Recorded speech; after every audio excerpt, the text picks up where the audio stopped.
There is a particular kind of cold that does not come from winter.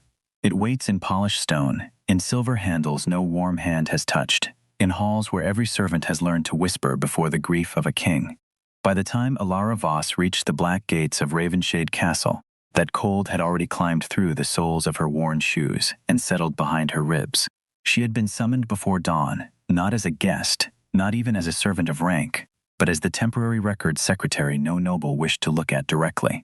The moon still hung over the blue ridge like a cracked pearl. Behind the ironwork, the castle rose from pine mist, its windows dark except for the highest tower, where one lamp burned with the stubbornness of a sleepless heart. A guard in a crimson cloak opened the gate only wide enough for her to pass. His eyes moved over the mended cuff of her coat, the inkstains on her fingers, the small satchel holding her ledgers, peppermint tea, and a tin of salve her grandmother had taught her to make.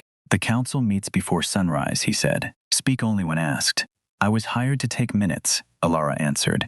"Minutes become useless when the quiet parts are missing." The guard frowned, but he let her through. Inside the western hall, nobles had gathered beneath banners stiff with age. They were discussing the one subject no one wished to name. King Cassian Vale, ruler of the mountain vampires and guardian of the night-bound territories, had brought his mother to court. Queen Mother Seraphine sat in a carved chair beside the hearth, small beneath a shawl of blue wool, her white hair pinned with silver combs. She clutched a velvet purse against her chest as if the kingdom might fall out of it if she loosened her fingers. Her eyes were bright, frightened, and far away. "Where is the garden?" she asked the room. No one answered. Lord Marwick, treasurer of the court, bent toward Cassian with a smile so thin it seemed cut into his face. "Your Majesty, with respect, the Queen Mother cannot remain here during official business. The Southern Sanatorium was built for precisely this decline." The word decline struck the hall softly and cruelly. Cassian did not move. He stood behind his mother's chair, tall and unnaturally still, his black hair falling to his collar, his skin pale as candle wax, his eyes the deep red of banked embers. Every person in the room knew what those hands could do if anger ever overcame restraint. Yet he held only a cup of tea, cooling untouched. "She woke in terror before moonset," he said. Her attendant resigned. The physicians disagreed. The council refused to delay. "Then appoint a new attendant," Lady Severin said. "But do not turn the court into a sick room." Seraphine flinched at the sharpness. Elara saw it because she had spent years seeing what powerful people missed. She saw the Queen Mother's thumb worrying the seam of the velvet purse. She saw the untouched tea trembling in Cassian's hand. She saw the king's face remain calm while loneliness pressed through him like a blade behind glass. Then Seraphine tried to stand. "I have to go home," she said. "My little boy will be frightened if supper is late." A ripple moved through the nobles. Someone covered a laugh. Someone else sighed in irritation. Cassian lowered himself beside her. "Mother, I am here." Seraphine stared at him as if he were a stranger wearing her son's sorrow. "No, my Cassian is small. He hides under the table when thunder comes." The hall became too quiet. Elara stepped forward before fear could talk sense into her. "Your Majesty," she said, not to the king but to Seraphine. "Did he hide with a book or with a wooden sword?" Marwick snapped. "Girl, return to your table." Seraphine's gaze found Elara. "A wooden sword," she whispered. "He said he would defend the pantry from storms." "A wise post," Elara said gently. "Storms are always hungriest near the pantry." For the first time that morning, the Queen Mother smiled. Cassian looked at Elara then, not as a clerk, not as another voice in a room. He looked as if she had opened a door in a wall he had been striking silently for years. "What is your name?" he asked. "Elara Voss. And what would you do, Elara Voss, if this were not a court pretending terror is inconvenience?" Marwick stiffened. The nobles waited for her to fail. Elara swallowed once. "I would move the Queen Mother to the Eastern Library. It is quiet, warm, and near enough that you can reach her between petitions. I would keep familiar objects in the same places each morning. Tea first, then the rose book if she likes gardens. A walk only if she asks. No correction when memory carries her elsewhere unless safety requires it. Fear worsens when everyone insists the frightened person is wrong." Seraphine's fingers loosened around her purse. Cassian set the untouched tea down. "And who taught you that?" "My grandmother forgot my name before she forgot my voice." The hall had no answer for that. Cassian turned to the council. "The Eastern Library is no longer vacant. It belongs to my mother for as many mornings as she can bear it."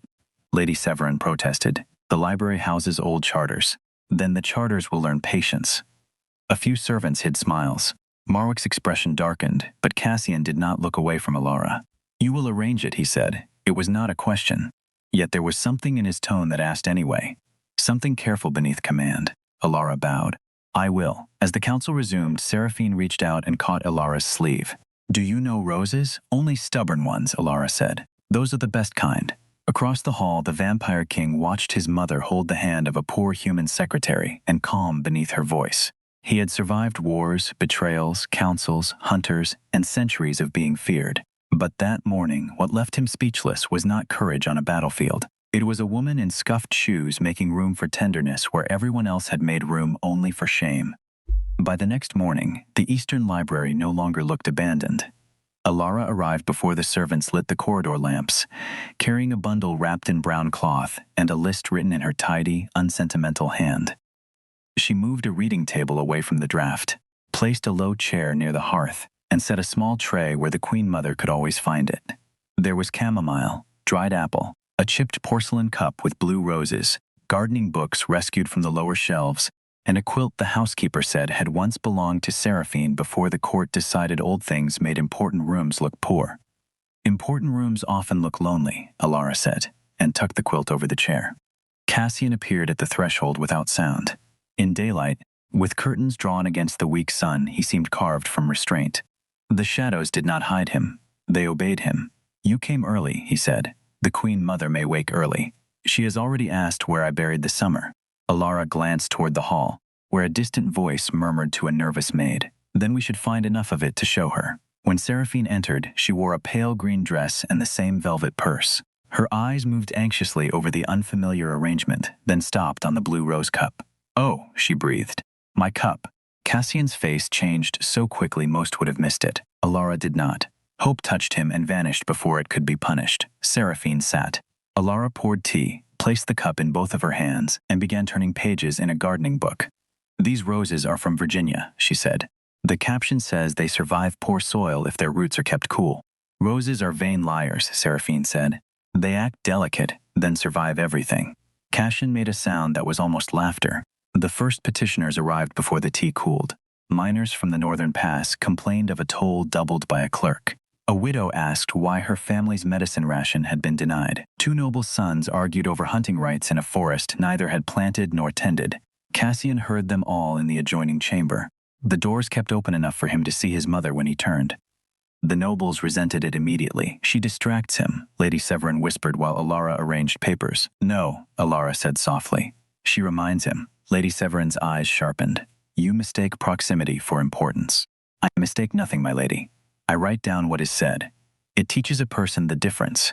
The woman's mouth tightened, but the king was already calling the next matter. At midday, Queen Mother Seraphine wandered into the petition chamber, while Marwick presented figures from the Royal Construction Fund.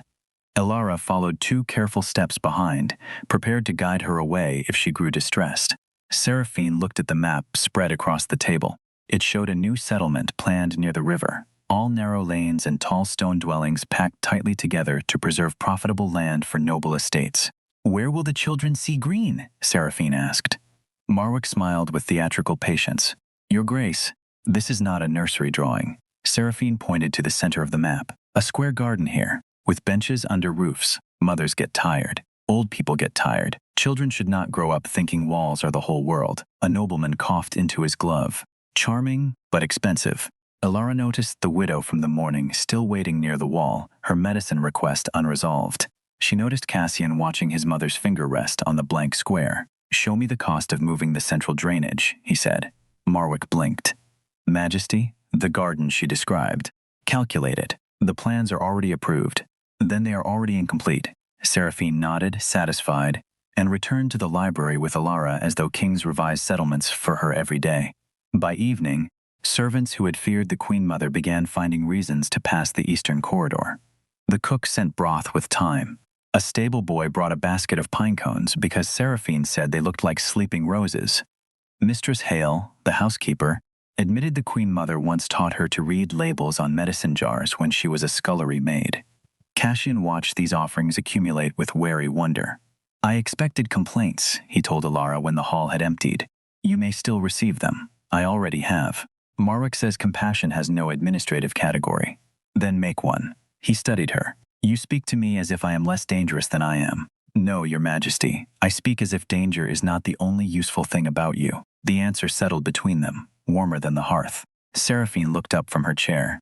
Cassian always liked windows, she said. When he was little, he drew castles on flour sacks. Every room had a window, even the dungeon. He said no one should be punished out of the sky. Cassian became very still. Elara kept her gaze on the teapot. Giving him the privacy a room full of people had never granted. That sounds like a boy who knew what buildings were for. My father said mercy made poor architecture, Cassian said. Your mother seems to disagree. Seraphine smiled at the fire. His father disagreed with many correct things. For a moment, Cassian looked less like an immortal king than a son who had misplaced the beginning of himself. Elara wanted to say something kind, but kindness could become trespass when offered too quickly. So she gathered the cups. Tomorrow I will bring lavender. It helps some people sleep, and if it does not, then at least the room will smell as if someone tried. Cassian looked toward his mother, who had fallen asleep with one hand resting on the blue rose cup. Stay near her tomorrow, he said. Please. The word please surprised the servants in the corridor. It surprised Elara too, but she bowed as if kings said it every day. I will, your majesty. Outside, mist pressed against the library glass. Inside, for the first time in longer than anyone wished to admit, Ravenshade Castle held the sound of an old woman sleeping without fear. A rhythm began, fragile at first, then stubborn. Tea before petitions, rose book before ledgers. A short walk along the indoor gallery if Seraphine wished, never if the council wished it for appearance. Elara wrote the pattern in a little black notebook and placed copies with the housekeeper, the physician, and the two guards Cassian trusted most. No one called it a care plan. Ravenshade had no language for that. The castle had laws for tribute, succession, rationing, boundary stones, night hunts, and noble inheritance.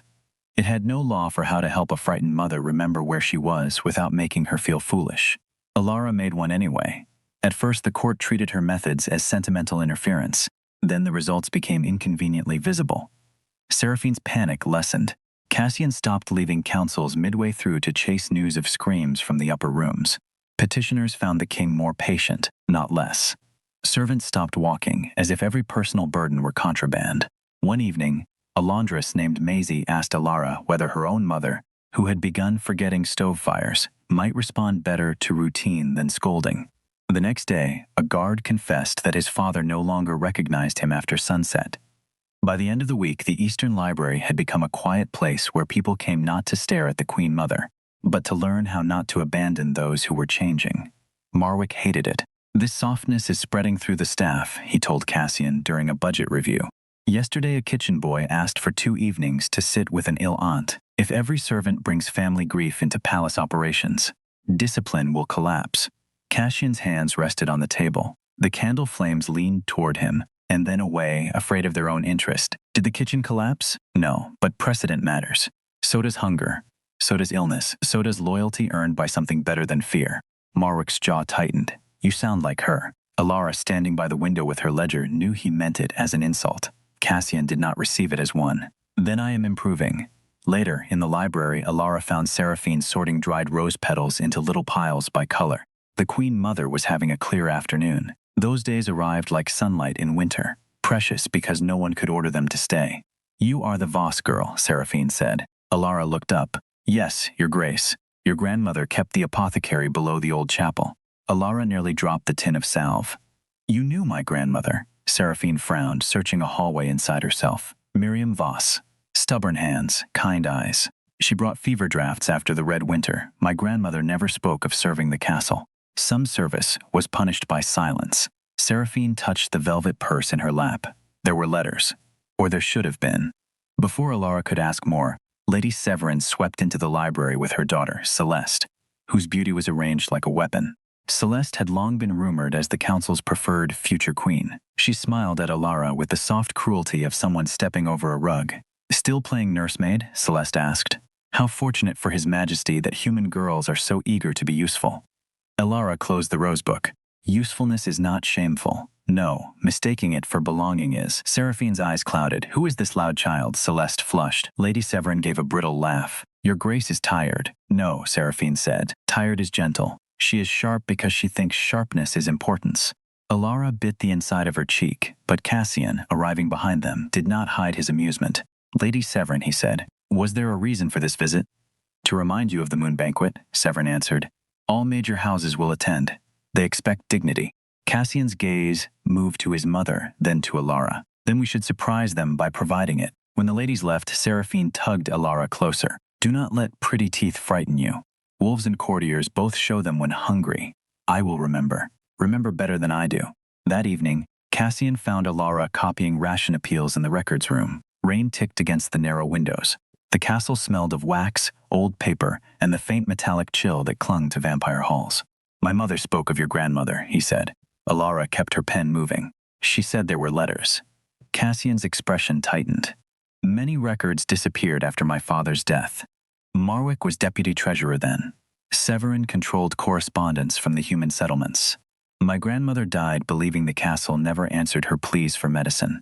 I did not know she sent them. I believe you. The speed of her answer unsettled him. Why? Because ignorance hurts you. Guilty men usually prefer ignorance when it protects them. He looked away, and for the first time she saw the wound beneath the crown clearly.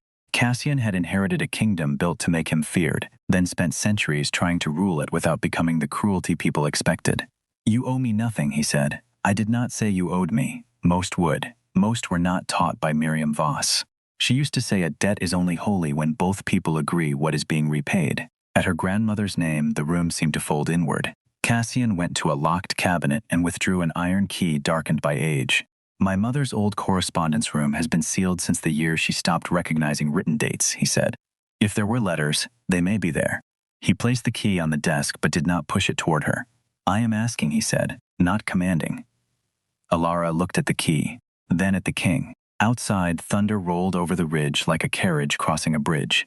Then I am answering, she said. Yes. The iron key lay between them, small enough to fit in her palm and heavy enough to change the past. The sealed correspondence room waited behind a tapestry of a white stag beneath a blood moon.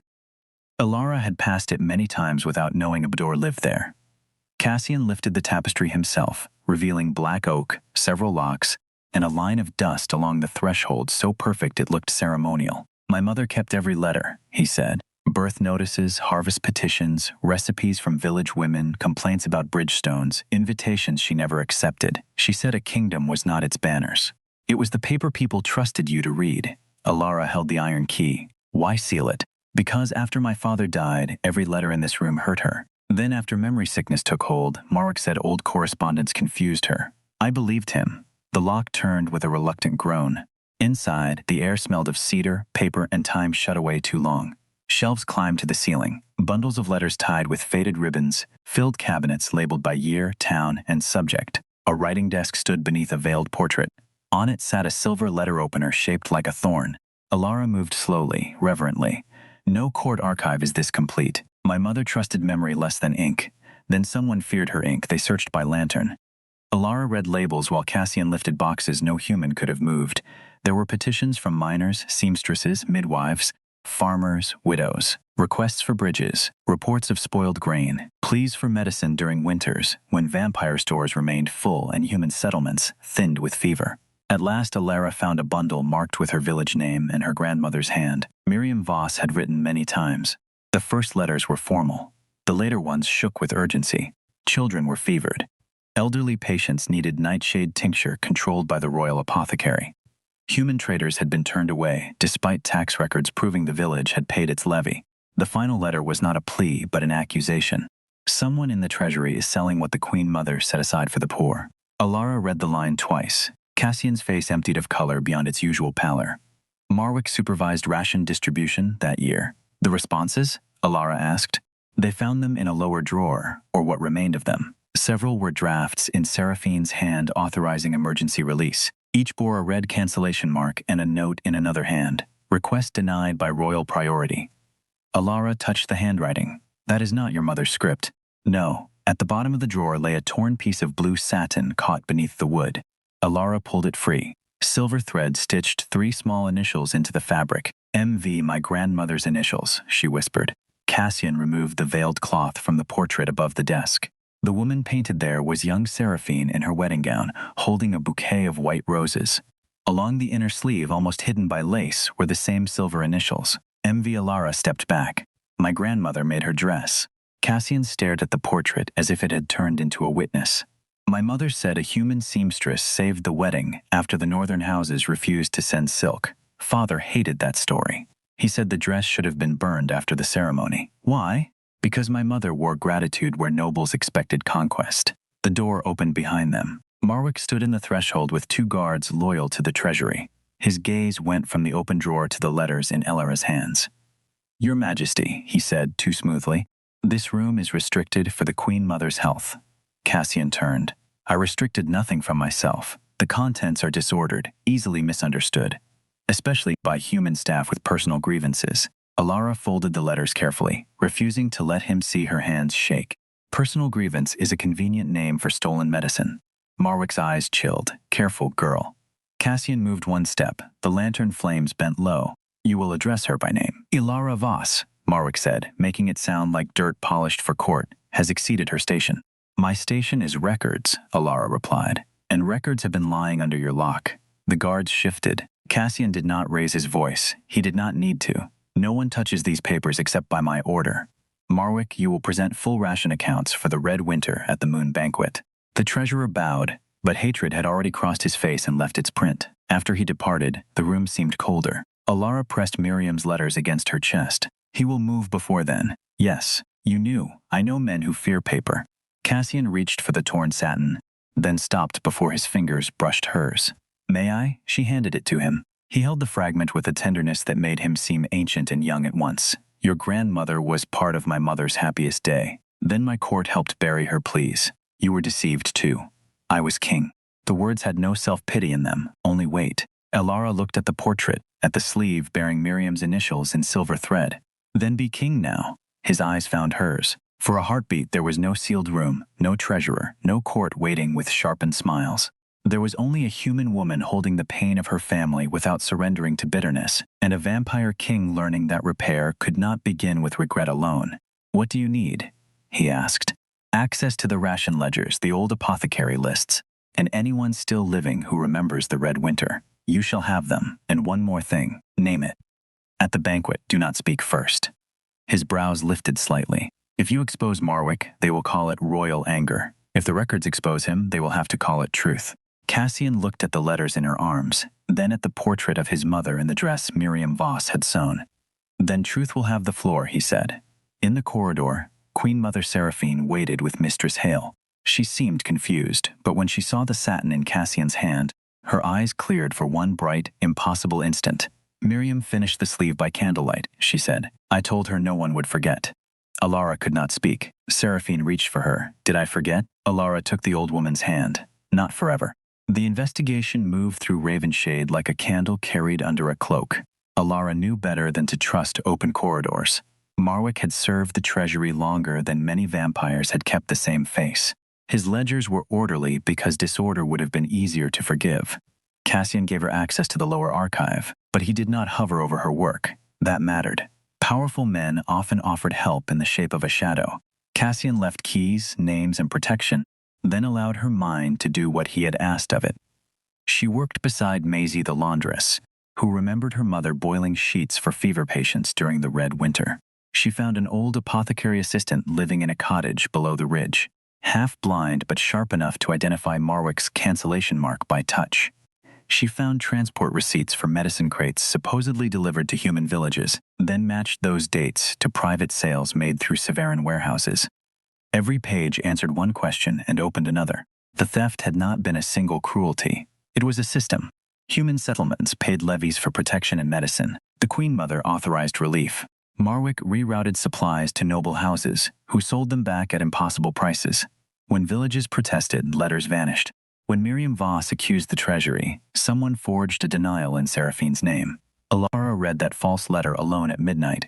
Miriam Voss, your claim is denied. The crown cannot spend rare stores on families who contribute so little to its future. Her grandmother had kept that wound for the rest of her life. Cassian found Elara in the archive with the letter on the table and both hands pressed flat beside it. I smelled grief from the corridor, he said quietly. That is an intrusive talent. Yes, she laughed once. Because anger needed somewhere to go. She thought your mother said human lives were worth less. My mother would have torn down the apothecary before writing that. I know that now. My grandmother did not. He stood across from her, careful with the space between them. I am sorry. The words did not fix the dead. They did not return medicine, years, or trust. But Elara heard what he placed inside them. No excuse, no royal distance, no demand that her pain become polite for his comfort. I do not want apology as decoration, she said. Then use it as a door. To what? Whatever repair requires. She looked at him then, really looked. At the white scar near his temple from a hunter's blade. At the way his hands remained folded so his strength never entered a room before his consent. At the eyes every child in the villages had been taught to fear, now lowered to a forged letter because the past had found him guilty of believing the wrong men. My grandmother used to say castles are built by people who want weather to obey them, Elara said. She said the weather always wins. She sounds wise. She was also very rude to soup she disliked. Cassian smiled, and the archive became briefly less haunted. Their closeness grew in such moments, not from declarations, but from work done side by side. He carried boxes. She read what others missed. He summoned witnesses. She asked questions gently enough that frightened servants answered. He offered his cloak one rainy afternoon outside the old chapel. She accepted it because refusing warmth to prove independence seemed wasteful, yet boundaries remained. When Lady Severin cornered Elara near the moon gallery and murmured, "A king's attention is not the same as respect," Elara replied, "I know. That is why I am watching what he does when attention becomes inconvenient." Severin's smile vanished. Cassian heard of it later and went still with anger. "She threatened you. She warned me with perfume on. I can forbid her from approaching you. You can. But if every insult requires your rescue, they will say I stand only because you hold me upright." His jaw worked once. "What would you have me do?" "Make sure the records cannot disappear. Let me answer words with words. Stand close only when danger becomes more than pride." He bowed his head. "Then I will learn the difference." That answer did more to unsteady Elara's heart than any possessive vow could have done. Meanwhile, Queen Mother Seraphine moved between clarity and fog. Some mornings she called Elara by her grandmother's name. Some afternoons she asked Cassian why he had grown so tall while she was cutting apples. Elara never treated the mistakes as failure. She made room for them as one makes room for furniture in a dark passage. One clear night, Seraphine asked for the old wedding gown. Mistress Hale brought it from a cedar chest with tears already in her eyes. The dress was simple, far simpler than court fashion demanded. Its satin softened by decades, its lace repaired in tiny places no careless eye would notice. Along the inner sleeve, Miriam Voss's initials shone in silver thread. Elara touched them with 2 fingers. She said every dress needs a secret kindness, Seraphine whispered. Something hidden to bless the woman who wears it. Cassian stood near the hearth, silent. "Your father hated it," Seraphine continued. "He said a queen should not carry a human name against her skin. I told him I would carry any name that came with loyal hands." Elara's throat tightened. Seraphine looked from Elara to Cassian, and mischief brightened her face like a girl returning through an old door. "You look at her as if she is the last window in a locked house." "Mother," Cassian said softly, "I am ill, not blind every hour." Elara felt heat rise in her cheeks. "Your Grace, the king has been generous. Generosity is what one gives from a height. He listens to you from beside you." The room held its breath. Cassian took one step, then stopped, honoring the distance he had promised. "Elara, my mother speaks freely, but I will not let her words bind you. You owe me no answer because I am lonely, grateful, or king." Seraphine frowned. "That was almost romantic until you made it sound like a treaty." Elara laughed through sudden tears. Cassian looked helplessly dignified, which made it worse. "I care for you," Elara said at last, "more than is convenient. But I will not become a hidden comfort in a castle that still calls women like me useful until we ask to be seen." "Then be seen," he said, "not as comfort, as witness, as counsel, as yourself. And if one day you choose me, let it be because I earned a place in your life, not because I made room in mine." Seraphine clapped once. "Better." From somewhere beyond the library doors came the tolling of the moon bell, announcing the banquet a few nights away. Elara folded the false denial letter, the ration receipts, and the satin fragment into a leather case. The romance between her and Cassian had become one more thing Marwick would try to poison. But the evidence had grown teeth, and the moon banquet would give it a throat. The moon banquet filled Ravenshade with silk, silver, and old hunger. Carriages climbed the ridge beneath a sky swept clean of clouds. Vampires from the major houses arrived in dark jewels and pale gloves, human representatives in their best wool coats, village elders with eyes wary from generations of being invited only when the powerful required witnesses. Elara stood near the records table in a plain midnight blue gown borrowed from Mistress Hale and altered by her own hands. She wore no jewels. In the inner seam of her sleeve, she had stitched a tiny line of silver thread, not initials. Only a mark she could touch when fear tried to make her small. Celeste Severin found her before the first bell. "How touching," she said. "The clerk has dressed as a shadow and mistaken herself for night." Elara arranged the leather case beside the speaking ledger. "Shadows show where light is blocked." Celeste's smile sharpened. "By dawn, you will be dismissed. Marwick has prepared testimony that you manipulated the Queen Mother, seduced the king's sympathy, and stole restricted correspondence to invent a family grievance." Prepared testimony sounds tiring. Truth usually travels lighter. A flash of anger broke through Celeste's polish. "You think kindness makes you untouchable? No, I think cruelty makes people careless." Across the hall, Cassian entered with his mother on his arm. Every conversation thinned. Seraphine wore her old wedding gown. The satin had been cleaned, the lace steadied, the silver initials on the sleeve left visible by her own command. She moved slowly, but her chin was high. Cassian supported without displaying support, giving her the dignity of appearing to choose each step. Marwick's face changed when he saw the dress. Elara noticed. So did Cassian. The banquet began with music and carefully placed smiles. Marwick waited until the second course to rise, a glass of dark wine in his hand. He bowed toward the king, then toward the assembled houses. "Majesty, honored guests, forgive my interruption. I speak only from duty. In recent weeks, the order of this court has been disturbed by private influence. A human secretary, Miss Elara Voss, has gained improper access to royal archives and used the Queen Mother's illness to advance accusations against families who have served Ravenshade faithfully." Gasps moved like wind through dry leaves. Cassian remained seated. His stillness frightened more than fury would have. Marwick continued, "We must ask whether the king's judgment has been compromised by grief and by affection misplaced beneath his station." Seraphine's hand tightened on Cassian's sleeve. "That man always did count other people's hearts as expenses," she murmured. Elara rose before Cassian could. 100 eyes turned toward her, many amused, some pitying, a few afraid for her. She carried the leather case to the center of the hall and set it on the witness table. "Lord Marwick is correct about one thing," she said. "I accessed the correspondence room. I did so with the king's permission after the Queen Mother named my grandmother as a woman who had served this castle and vanished from its honored records." Marwick laughed softly. "Sentiment. Records," Elara corrected. She opened the case. First came Miriam Voss's petitions from the Red Winter, each dated, each stamped as received. Then Seraphine's authorization drafts releasing medicine to human settlements. Then the cancellation slips in Marwick's hand. Then the transport receipts showing crates redirected through Severin warehouses.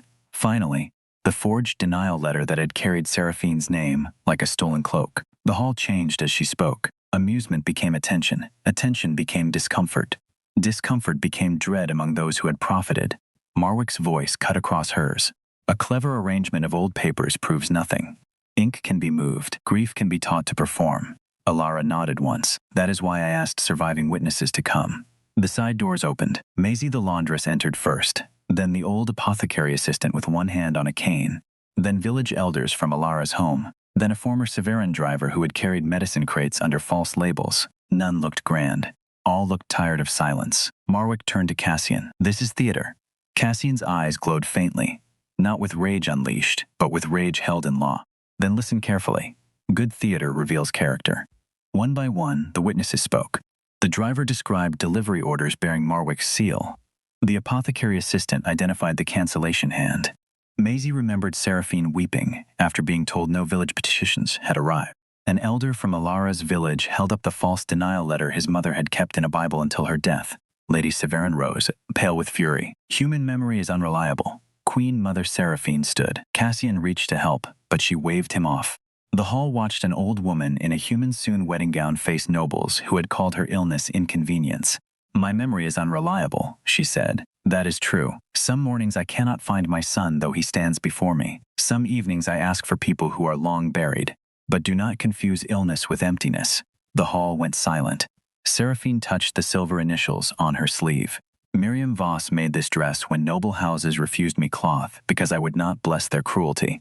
She stitched her name where only I would feel it, so I would remember loyal hands. If her letters came to my room, I would have answered. If medicine was denied in my name, then my name was stolen." Her voice shook but did not break. "I may forget faces. I do not forget the shape of betrayal." Marwick's composure cracked. "Your grace is being guided." No, Seraphine said. For once I am being heard. The no-return moment did not arrive with a scream. It came when Elara looked at the nobles who had mocked her shoes, her work, her blood, her grief, and felt the old need to be accepted fall away like a coat she had outgrown. She turned to the village witnesses. My grandmother died believing the Queen Mother despised her. Tonight that lie ends. Cashin rose then, and the candles went blue. Marwick of the Treasury, he said, by witness, record, and your own hand, you are stripped of office. The stolen medicine accounts will be opened. Lands purchased through Red Winter profiteering will be reviewed. Families charged twice for royal relief will be repaid from the estates that profited. Lady Severin stepped back as guards approached. Celeste stared at Elara with pure hatred. You have ruined houses older than your bloodline. Elara answered quietly. No. I read what they wrote when they thought no one beneath them mattered. The hall heard it. Cassian came to stand beside Elara. Not before her. That mattered too. Marwick was led away beneath the banners he had used as cover. The banquet did not resume. Something more honest replaced it. Villagers remained to speak. Servants wept in corners without being ordered back to work. Nobles avoided the records table as if paper had become holy fire. Near midnight, Seraphine sat again, exhausted but smiling faintly. Did we win? She asked Elara. Elara knelt beside her. We told the truth. Good, the old queen whispered. Truth is heavier, but it keeps better. Cassian looked over the changed hall, then down at the human woman who had made his court listen to paper, memory, and pain. He had thought power meant carrying every burden where no one could see. Elara had taught him that hidden burdens become hidden laws, and hidden laws become cruelty. By dawn, Ravenshade was no longer the same castle. It had not become gentle, not yet. But its silence had been broken in a language even nobles understood. Justice did not arrive as a single bell. It arrived as inventories, hearings, returned lands, opened medicine stores, and angry nobles discovering that an exposed system has many doors, and all of them lead somewhere inconvenient. Elara spent the following weeks in rooms that had once ignored her, reading lists aloud while Cassian signed orders beside her. He created a care office first, though Marwick would have hated the phrase. Human and vampire families could petition for flexible service, medical support, and safe rooms inside estate workplaces. No one would be punished for illness entering the day. No one would again be told that grief was disorder simply because it disrupted the comfortable.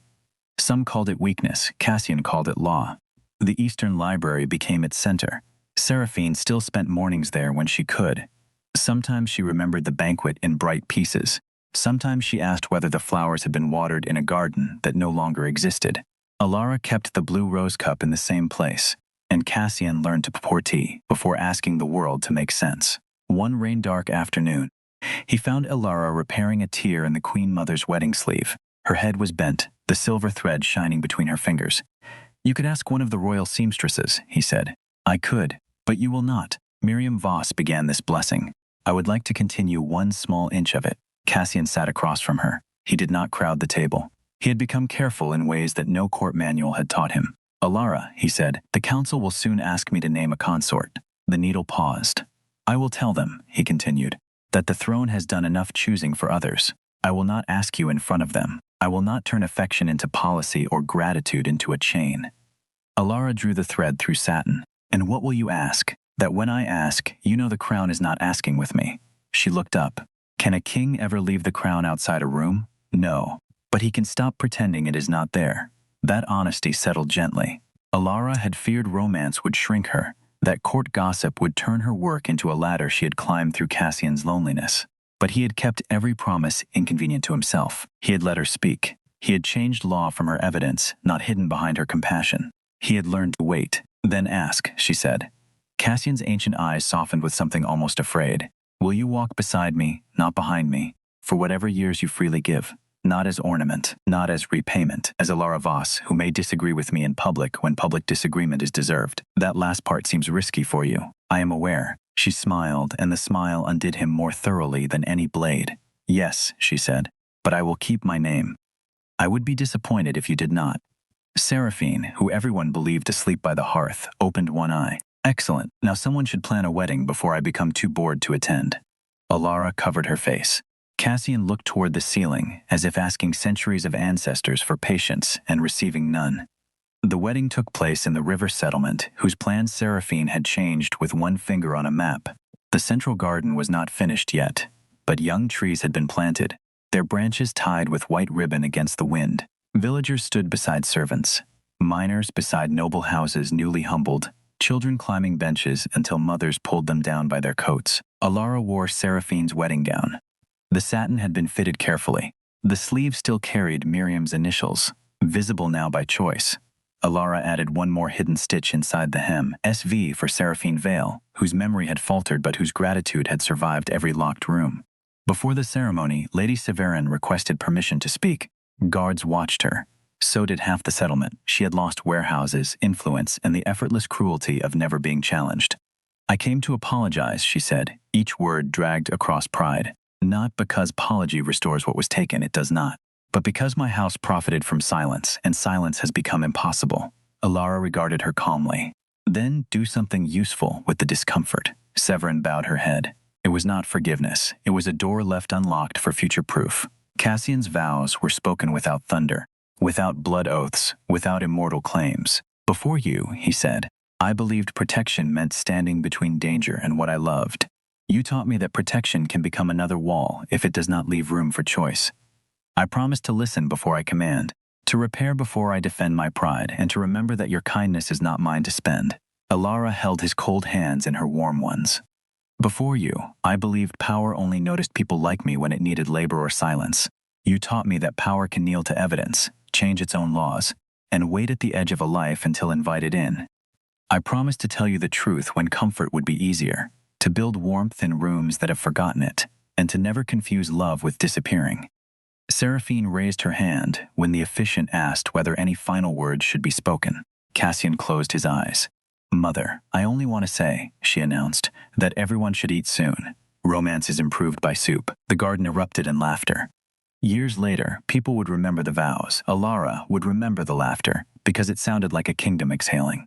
That evening, after music and lanterns, Cassian found his mother seated near the youngest tree. She was touching the ribbon as if trying to read it. Did I do well? She asked. He knelt before her, heedless of grass staining royal cloth. You changed everything. I did? Yes.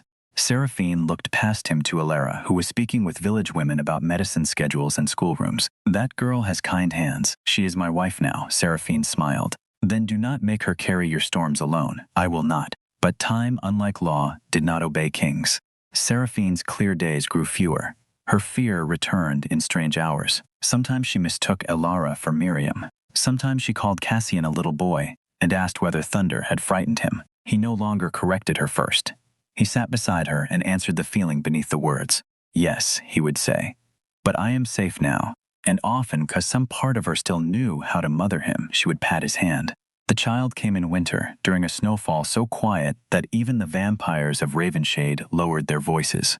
Elara labored in the Eastern Library because she had refused to be hidden in the upper rooms where noble women had once been displayed like fragile heirlooms. The hearth burned steady. The blue rose cup sat on the table. Seraphine's wedding gown, folded now in cedar, rested nearby like a blessing made of cloth. They named the baby Mira Seraphine Vale Voss. Mira for Miriam, whose letters had crossed decades to demand justice. Seraphine for the Queen Mother, who had remembered kindness when memory spared almost nothing else. Vale Voss, because Elara said a child born of two histories should not be asked to erase either one before she could speak. Cassian held his daughter as if she were made of dawn. She is so warm, he whispered. She is a baby, Elara said, exhausted and smiling. That is one of their main features. He laughed, and then he wept. No court poet would have recognized the sound. It was too human, too relieved, too full of fear that love had placed something breakable in his arms and trusted him anyway. When Seraphine was brought in on a clear morning, she stared at the bundle for a long time. Whose child? Your granddaughter, Elara said, softly. My granddaughter, Cassian crouched beside her chair. Her name is Mira Seraphine. The old queen's eyes filled. You put my name on something new? Yes, mother. Seraphine touched the baby's cheek with a trembling finger. Then she must be brave. Names with sorrow in them need brave carriers. The baby opened her eyes. She knows me, Seraphine whispered. She has heard your voice for months. Elara said, Of course she knows you. That moment became the portrait Cassian kept above the library hearth. Old hands, new face, blue cup, winter light. Visitors assumed it was sentimental. Those who lived at Ravenshade knew it was evidence. For a while, joy and grief walked together through the castle. The care office expanded. The river settlement garden bloomed its first spring. Former Severin warehouses, became public apothecaries. Marwick's trials uncovered more theft than anyone had expected, and less than some had feared, which is often the shape of truth. Reparations could not resurrect the dead, but they gave the living medicine without begging. Elara worked when she could, rested when she needed, and learned that devotion did not require her to become empty. Cassian learned the same lesson badly, then better. When Mira cried through meetings, he ended the meetings. When Seraphine had frightened knights, he accepted help from attendants trained by Elara's care office rather than treating assistance as betrayal. Strength is not doing everything, Elara told him once after finding him awake for the third night beside his mother's bed. I know, you say that like a man who plans to ignore it. I was considering ignoring it with dignity. Try sleeping with dignity instead. He did, because love had made him wiser and also more obedient to practical women. Seraphine's final clear day arrived in late summer. The windows were open to the garden. Mira, now old enough to toddle with serious determination, was stacking wooden blocks near the hearth. Elara sat with correspondence on her lap. Cassian read petitions beside his mother's chair. Seraphine said, "Put the papers down." Both of them obeyed. "I know I forget," she said. Cassian's throat tightened. "Mother, let me spend the words while I have them." He bowed his head. She turned first to Elara. "You came here as a hired girl with ink on your hands. You became the daughter my old age did not know it was waiting for. Thank you for seeing me as a person when my mind made me inconvenient." Elara took her hand and held it to her cheek. "You were never inconvenient. I was often difficult." That is, Diffrain smiled. Then she looked at Cassian. "My son, you tried for too long to repay me for loving you. Children do not owe parents a debt for being loved. The only worthy repayment is to let that love travel onward." Cassian's eyes shone red and wet. "I do not know how to lose you. You do not lose all of me. You lose the part that sits in the chair. The rest has been put into rooms, laws, soup gardens, and this small, loud child." Mira knocked over her blocks as if summoned by description.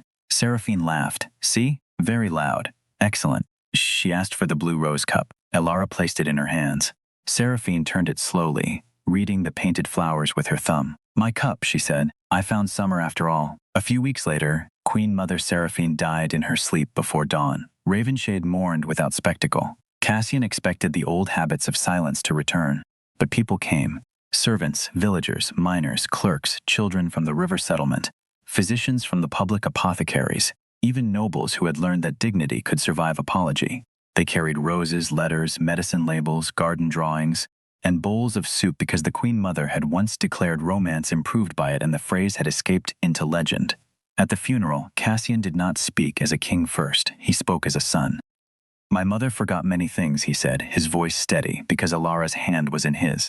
"But she remembered what power is for whenever fear and pride allowed us to listen.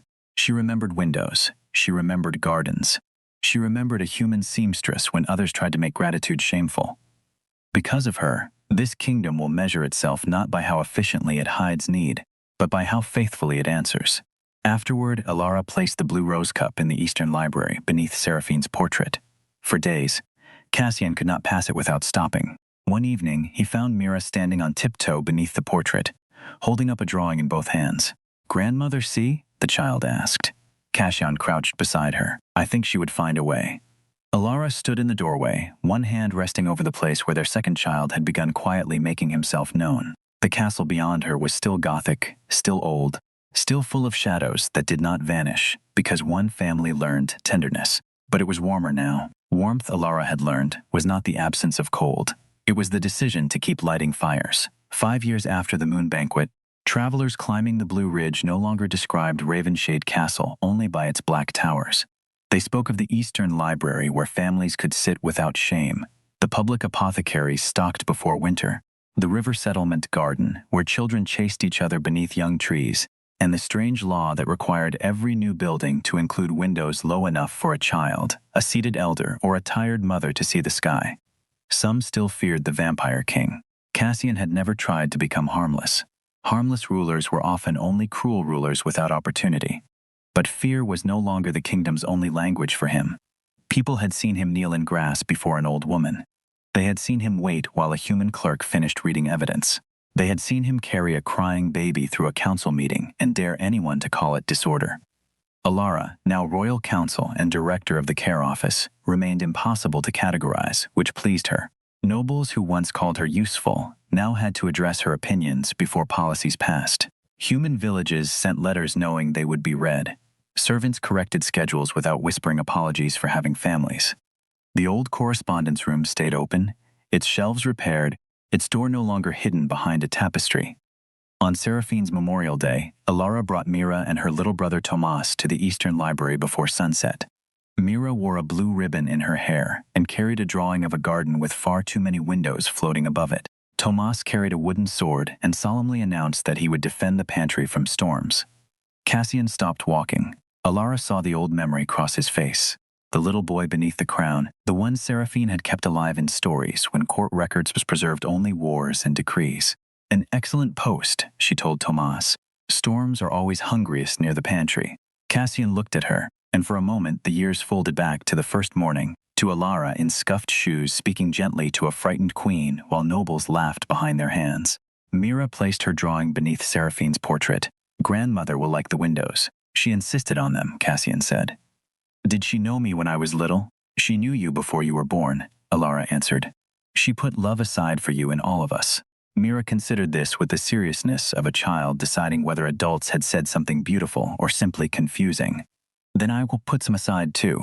She took the blue rose cup from its shelf, with Elara's careful permission, and set one small white rose inside it. The cup had once calmed a frightened woman in a court that wanted her hidden. It had sat beside ledgers, beside a newborn child, beside a deathbed, beside a portrait. Now it held a flower from the garden. Seraphine had demanded on a map. Everyone else thought finished. Cassian reached for Elara's hand. Do you ever wonder, he asked quietly, what would have happened if you had obeyed Marwick and returned to your table? No. His brows lifted. No. I have wondered enough about fear in my life. I prefer to wonder what else we can repair. He smiled. You remain inconvenient. I remain accurate. Outside the windows, lanterns glowed along the garden paths. Families gathered for the memorial supper. There were nobles now who brought their own children, servants who sat at the same tables as magistrates, village elders who corrected officials without trembling, and physicians who spoke of medicine as a right attached to bodies rather than rank. Not everything was healed. Elara knew better than to worship happy endings. Some families never recovered what the Red Winter stole. Some nobles obeyed the new laws only because Cassian's justice left them no profitable alternative. Some nights, grief still found him in the library and made his immortality feel less like power than an exceptionally long room with too many empty chairs. On those nights, Elara did not tell him to be grateful. She sat beside him. Sometimes she read old letters aloud. Sometimes she mended sleeves, because cloth always found new ways to fray. Sometimes they said nothing until silence became companionship instead of punishment. That was the lesson Ravenshade slowly learned. Love is not proven by grand rescue alone. It is proven by the repeated choice to remain present when presence cannot cure, profit, impress, or control. It is the cup placed where frightened hands can find it. The window lowered for someone who cannot stand. The ledger opened after years of convenient dust. The apology followed by changed law. The help accepted before devotion becomes exhaustion. Cassian had once believed kingship meant carrying the kingdom where no one could see the strain. Elara had once believed power would always ask her to disappear in exchange for safety. Seraphine had once feared that memory would take every part of her away. Each had been wrong in a different way. A life, even an immortal one, is not measured by what it can keep from changing. Bodies change. Mothers forget names. Children grow tall overnight. Castles lose stones. Offices become sick rooms. Courtrooms become places where servants speak. The world keeps taking the shapes we thought were permanent and asking what love will do now. The fullest answer is rarely dramatic. It is often practical and almost quiet. Bring her here. Put the cup there. Open the door, read the letter. Let the clerk speak. Build the garden. Ask, do not claim. Rest before you break. Tell the truth before another generation inherits the lie. Late that evening, after the memorial supper, Cassian, Elara, Mira, and Tomas stood in the central garden of the river settlement. The children chased fireflies while the first stars appeared above the ridge. Cassian watched the windows of the homes around them begin to glow one by one. Every room has one, he said. Elara leaned against him. Your mother would check. She would find the one we missed. Then we should keep looking. He kissed her hand, not as a king rewarding loyalty, but as a husband grateful for the freedom to be seen without being made smaller. Around them, the garden rustled in the night wind. Somewhere, a child laughed. Somewhere, an old woman was being helped to a chair near a window. Somewhere, a clerk wrote down a complaint that would not vanish. And in the eastern library of Ravenshade Castle, Beneath the portrait of a queen in a human-sewn wedding gown, the blue rose cup waited in its place, holding one small white rose like summer remembered at last.